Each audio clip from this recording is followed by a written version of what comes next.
जय हिंद दोस्तों, स्वागत है आपका मेरे यूट्यूब चैनल पे। और आज से हम यहाँ एक प्रैक्टिस सीरीज़ स्टार्ट करने जा रहे हैं, घटना चक्र की टो सीरीज़। घटना चक्र की प्रैक्टिस सेट आप सब जान रहे होंगे। इसमें देखिए यहाँ पे लिखा हुआ निरस्त परीक्षा प्रश्नों के अवलोकन के पश्चात निर्मित, मतलब ये री एग्ज़ाम के लिए ये प्रैक्टिस सेट बनाया गया है। आइए देखते हैं। इसमें देखिए टोटल 10 प्रैक्टिस सेट दिए गए हैं। ये देखिए टोटल 10 हैं और हम एक एक करके इसको कंप्लीट करेंगे। आज हमारा पहला प्रैक्टिस सेट है। आइए हम क्वेश्चन की तरफ बढ़ते हैं। आइए दोस्तों, पहला क्वेश्चन देखते हैं। नवाब शुजाउद्दौला की बेगम का प्रसिद्ध मकबरा बहू बेगम का मकबरा निम्नलिखित में से किस स्थान पर है। देखिए दोस्तों, नवाब शुजाउद्दौला जो हैं ये हमारे अवध के तीसरे नवाब थे, तीसरे स्वतंत्र नवाब। और इनकी जो बेगम है उनका नाम था रानी बेगम उन्मातुज्जोहरा और उनका उपनाम था बहू बेगम। और उन्हीं की याद में बहू बेगम का मकबरा इन्होंने बनवाया था फैजाबाद में। फैजाबाद जो कि अब इसका नवीन नाम वर्तमान नाम अयोध्या हो गया है, पूर्व नाम फैजाबाद था। तो हमारा डी ऑप्शन से हो जाएगा फैजाबाद। आइए अगला क्वेश्चन देखते हैं। निम्नलिखित में राज्यों में से किससे उत्तर प्रदेश की सीमा नहीं लगती है। तो इसका बी ऑप्शन से हो जाएगा पंजाब। राजस्थान, देखिए राजस्थान दोस्तों हमारा दक्षिण पश्चिम में है यहाँ पे, और से आगरा और इटावा 2 जिलों की सीमा लगती है। और हरियाणा जो हमारा ये पश्चिम में स्थित है, दिल्ली के चारों ओर से घिरा हुआ है। और इससे 5 या 6 राज्यों की सीमाएँ लगती हैं। आप मैप में देख लीजिएगा, मुझे याद नहीं है अभी। और पंजाब जो है ये हमारा हरियाणा के पश्चिम में इधर साइड, और यूपी पूरब में हरियाणा के। तो पंजाब से हमारी कोई सीमा साझा नहीं होती है। तो इसका बी ऑप्शन से हो जाएगा पंजाब। आइए अगला क्वेश्चन देखते हैं। ये कृषि से संबंधित क्वेश्चन है। उत्तर प्रदेश में खरीफ फसल की बुआई होती है, तो इसमें समय पूछा है कि कब होती है। खरीफ फसल जो है हमारी, ये हमारी वर्षा ऋतु की फसल है। और वर्षा ऋतु की फसल है, इसकी बुआई जो होती है जून जुलाई में स्टार्ट होती है। जून जुलाई के दौरान बुआई होती है और अक्टूबर नवंबर के दौरान ये काटा जाता है। और खरीफ की फसलों में आप देख सकते हैं, जैसे हमारा धान हो गया, मक्का हो गया, बाजरा हो गया, ये सब फसलें हैं। आइए अगला क्वेश्चन देखते हैं। राजीव गांधी राष्ट्रीय विमानन विश्वविद्यालय उत्तर प्रदेश में कहाँ स्थित है। तो इसका सी ऑप्शन से हो जाएगा हमारा फुर्सतगंज जो हमारा अमेठी ज़िले का एक जगह है, फुर्सतगंज अमेठी ज़िले में, वहीं पर हमारा राजीव गांधी राष्ट्रीय विमानन विश्वविद्यालय है। आइए अगला क्वेश्चन देखते हैं। निम्नलिखित युग्मों में से कौन सा सही सुमेलित नहीं है। तो इसका सी ऑप्शन हमारा सही हो जाएगा। जो बड़ी बेगम थी ये ठुमरी की गायिका थी, टप्पा की गायिका नहीं थी। तो इसका सी ऑप्शन सही हो जाएगा हमारा। अगला क्वेश्चन हमारा संस्थान से पूछा है। संस्थान गए और दूसरे स्थान पर उसका स्थान दिया गया है, तो कौन सा सुमेलित नहीं है ये पूछा गया है। तो आइए देखते हैं। पहला भारतीय सब्जी अनुसंधान संस्थान वाराणसी, ये सही हो जाएगा हमारा। दूसरा केंद्रीय उपोष्ण उद्यान अनुसंधान संस्थान श्रीनगर, ये गलत हो जाएगा, क्योंकि केंद्रीय उपोष्ण उद्यान अनुसंधान संस्थान जो हमारा ये लखनऊ में स्थित है। इसको सब ट्रॉपिकल हॉर्टिकल्चर इंस्टीट्यूट भी कहते हैं। भारतीय गन्ना अनुसंधान संस्थान लखनऊ, ये सही है। और भारतीय दलहन अनुसंधान संस्थान कानपुर, ये भी सही है। आइए अगला क्वेश्चन देखते हैं। 18वीं लोकसभा के लिए हुए चुनाव में भाजपा के नेतृत्व वाले एनडीए के गठबंधन ने कुल कितनी सीटें जीतकर पूर्ण बहुमत हासिल किया है। तो दोस्तों, जो 18वीं लोकसभा की चुनाव अभी संपन्न हुए थे 19 अप्रैल से 1 जून के बीच में, उसमें एनडीए ने टोटल 292 सीटें जीती हैं, जिनमें से बीजेपी की 240 सीटें बीजेपी की हैं और एनडीए की टोटल सीटें 292, उन्होंने बहुमत का आंकड़ा पार कर लिया है। अगला क्वेश्चन देखते हैं। हाल ही में किस देश ने वर्ष 2024-2026 के लिए कोलंबो प्रक्रिया की अध्यक्षता ग्रहण की है। तो इसका बी ऑप्शन सही हो जाएगा। हमारे भारत ने कोलंबो प्रक्रिया की अध्यक्षता हासिल की है। जो कोलंबो प्रक्रिया है दोस्तों, इसमें एशिया के 12 सदस्य देशों के लोग क्षेत्रीय परामर्श मंच पे इकट्ठा होते हैं और परामर्श करते हैं आपस में। और इसकी जो इसके प्रारंभ हुआ था 2003 में हुआ था, ये आपको याद रखना है। 2003 में कहाँ पे हुआ था, जैसे इसका नाम है कोलंबो, श्रीलंका के कोलंबो में हुआ था इसका प्रारंभ, इसीलिए इसका नाम कोलंबो प्रक्रिया है। तो 2003 में इसका प्रारंभ हुआ था और इस वर्ष 2024-26 के बीच में इसकी अध्यक्षता भारत कर रहा है। आइए अगला क्वेश्चन देखते हैं। अगला क्वेश्चन हमारा करंट अफेयर से देखिए दोस्तों, जून 2024 का करंट अफेयर्स है। 5 जून 2024 को किसने एक पेड़ माँ के नाम अभियान का शुभारंभ किया है। तो दोस्तों, जो 5 जून हमारा है ये विश्व पर्यावरण दिवस के रूप में मनाया जाता है। और इस दिन नरेंद्र मोदी जी ने एक पेड़ माँ के नाम के नामक अभियान की शुरुआत की है। और इस दिन उन्होंने खुद भी एक पेड़ लगाया है दिल्ली में, पीपल का पेड़, और लोगों से भी पेड़ लगाने की गुहार की है। आइए अगला क्वेश्चन देखते हैं। हाल ही में किस देश ने आधिकारिक तौर पर अपनी अंतरिक्ष एजेंसी लॉन्च की है। देखिए दोस्तों, दक्षिण कोरिया ने अभी हाल ही में अपनी एक अंतरिक्ष एजेंसी लॉन्च की, जिसका नाम है काशा, KASA। इसका फुल फॉर्म देखते हैं, Korea aerospace administration, Korea aerospace administration, या फुल फॉर्म भी याद रखेंगे, कोरिया एरोस्पेस एडमिनिस्ट्रेशन, और दक्षिण कोरिया की है ये, इसने अपनी अंतरिक्ष एजेंसी लॉन्च की है। अगला क्वेश्चन देखते हैं, मई 2024 में किस भारतीय प्रौद्योगिकी संस्थान यानी कि IIT के परिसर में DRDO उद्योग अकादमिक उत्कृष्टता केंद्र की स्थापना की गई है?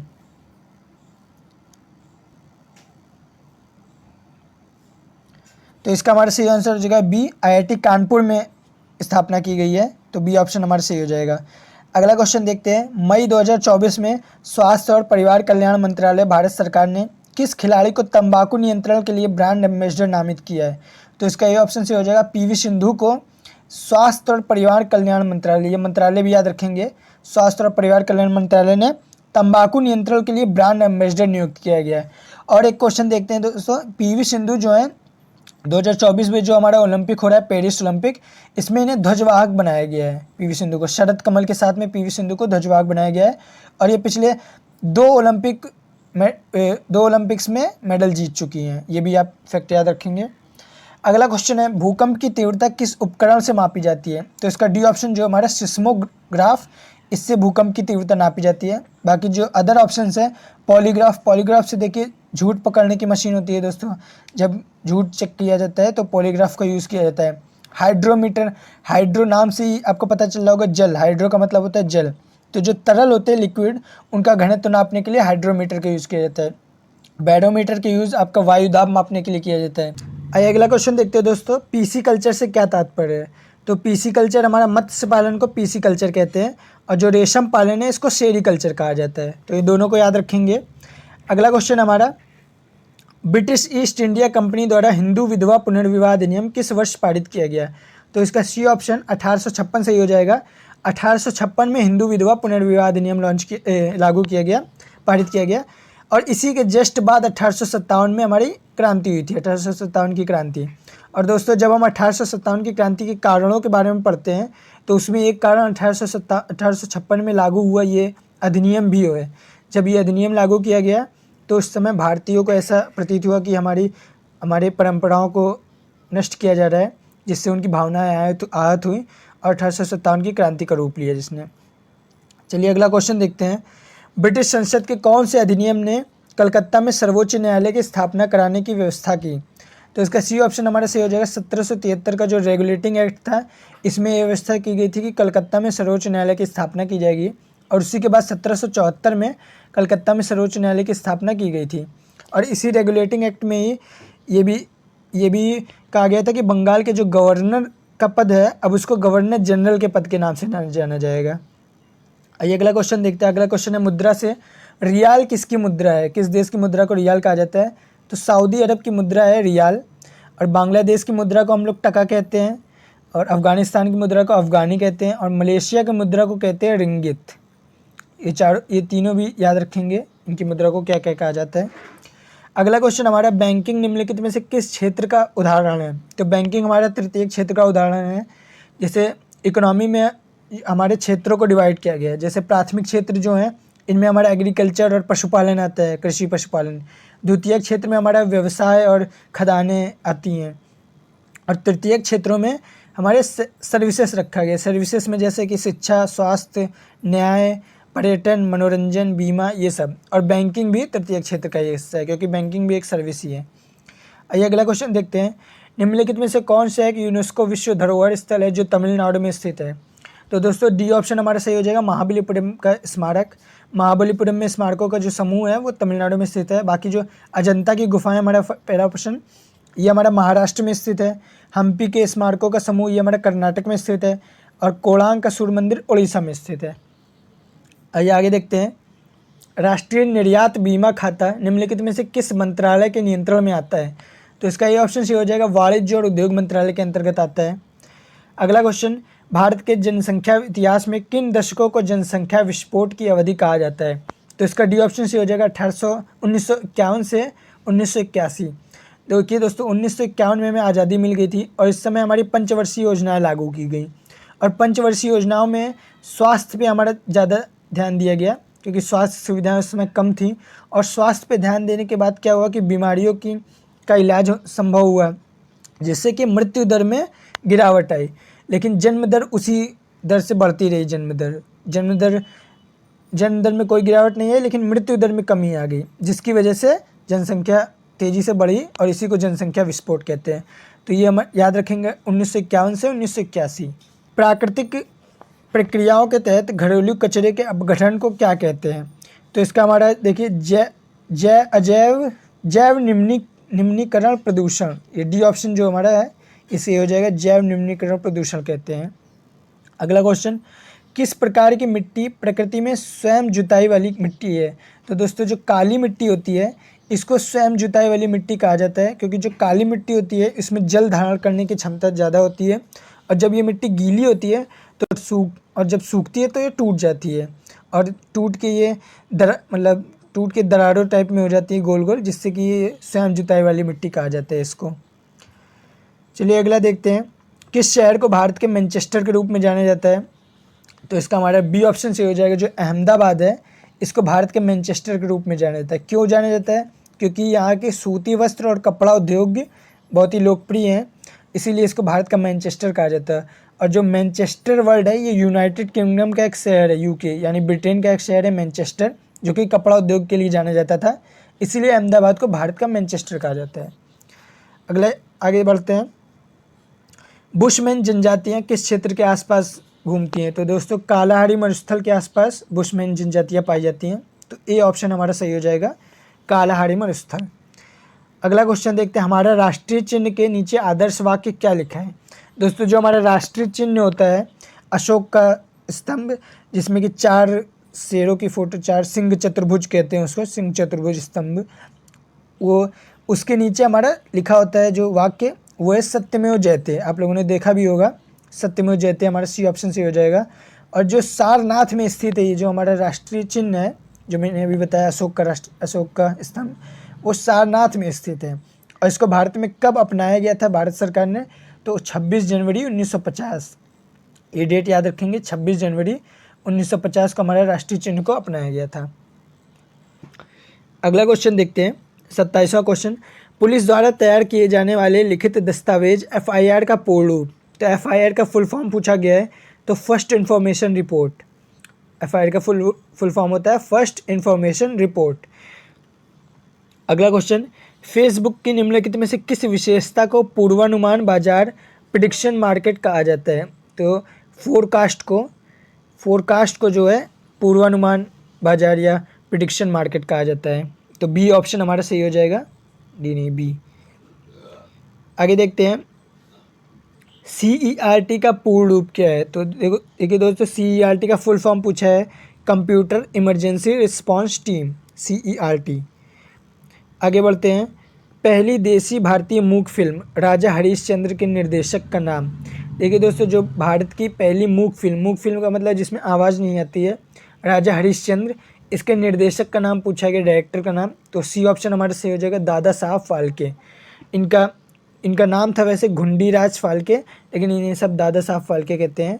तो सी ऑप्शन सही हो जाएगा हमारा, इन्होंने राजा हरिश्चंद्र फिल्म का निर्देशन किया था। अगला क्वेश्चन, कौन सा दिन विश्व मधुमेह दिवस के रूप में मनाया जाता है?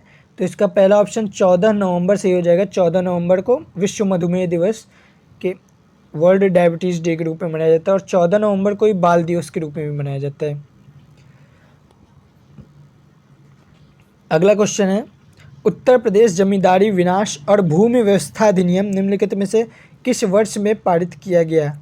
तो दोस्तों ये 1950 हो जाएगा, 1950 में पारित किया गया था जमींदारी विनाश और भूमि व्यवस्था अधिनियम।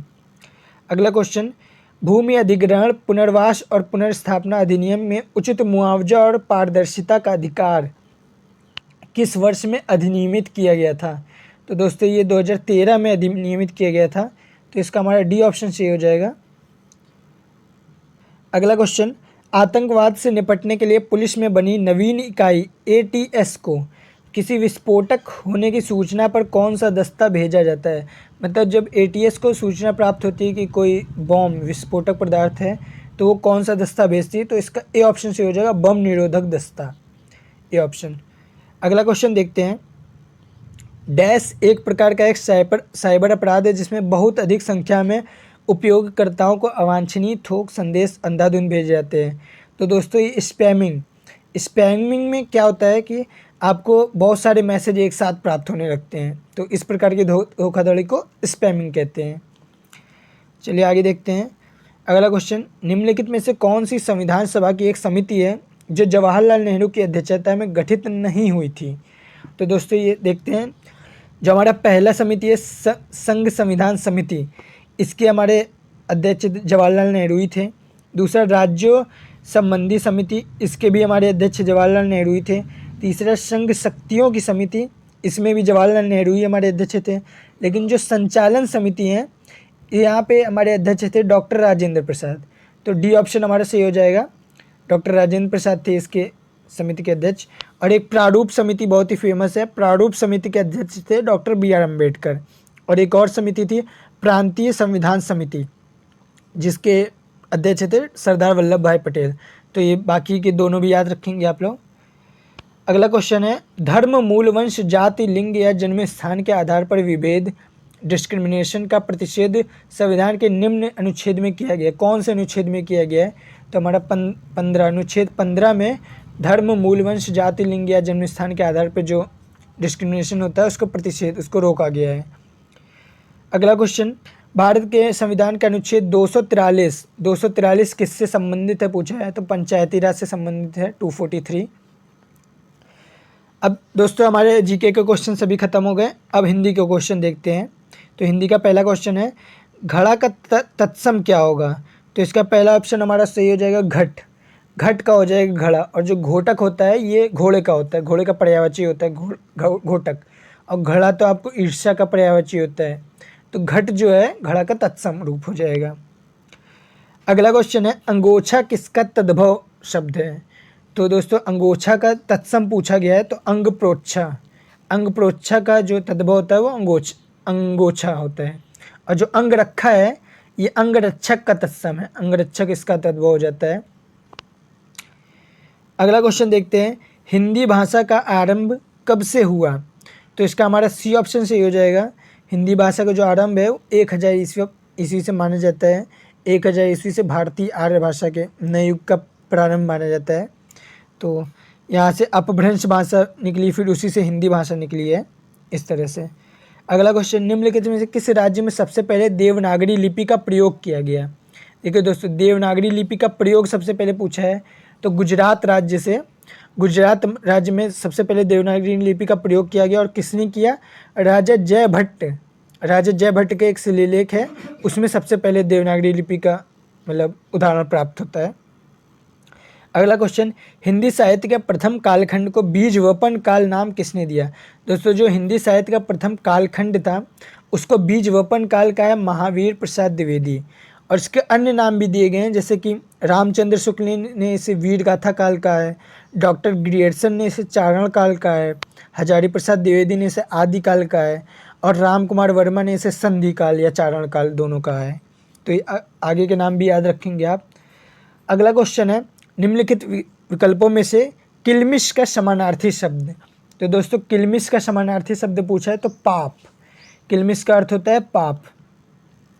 अगला क्वेश्चन, महान का विपरीतार्थक। तो दोस्तों महान का मतलब होता है जो कि महान हो, और तुच्छ। महान का विपरीतार्थक मतलब विलोम पूछा है तो तुच्छ हो जाएगा। सज्जन का हमारा दुर्जन हो जाएगा, धीर का अधीर हो जाएगा, और वीर का कायर हो जाएगा। ये विलोम शब्द थे। आगे के अगला क्वेश्चन, निम्नलिखित में से कौन सा शब्द विहंग का अर्थ नहीं है?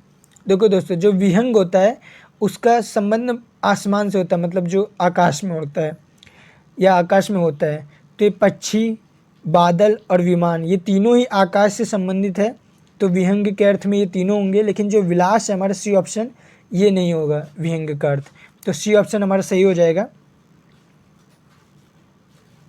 अगला क्वेश्चन, दिए गए विकल्पों में से कृतघ्न का अर्थ। कृतघ्न दोस्तों देखिए, कृतज्ञ और कृतघ्न दो शब्द होते हैं।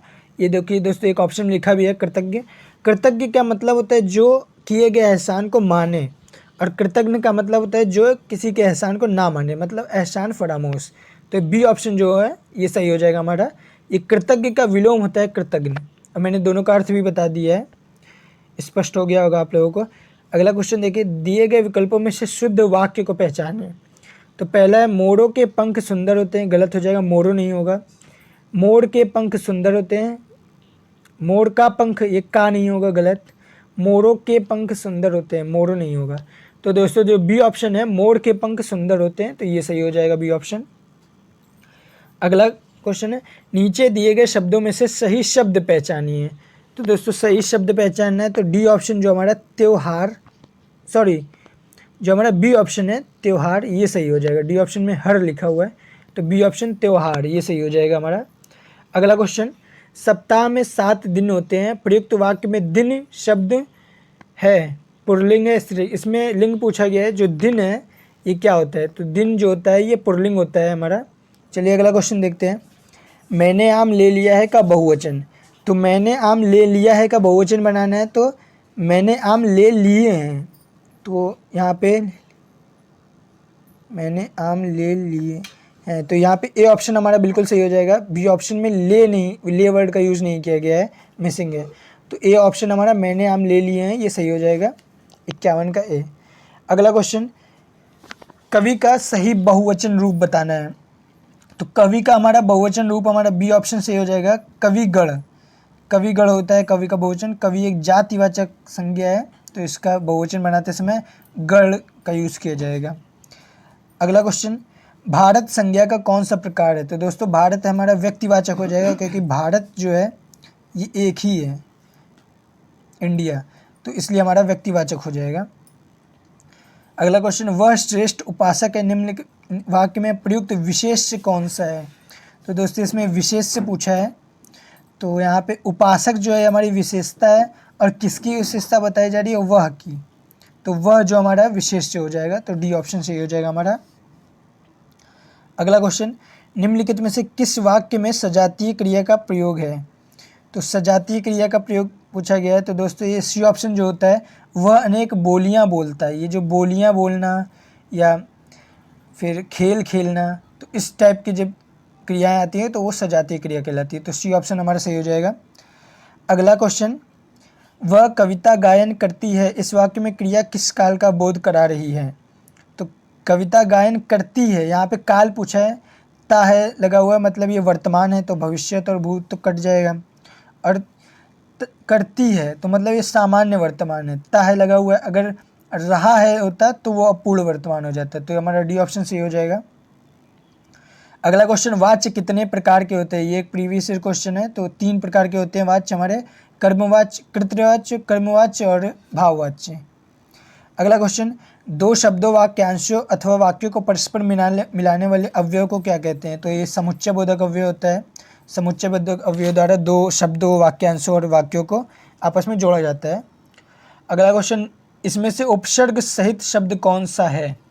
तो उपसर्ग सहित शब्द बताना है, तो यहाँ पे जो हमारा प्रयोग वर्ड है, प्रयोग में प्र उपसर्ग का यूज़ किया गया, प्र प्लस योग, तो हमारा पहला ऑप्शन सही हो जाएगा प्रयोग।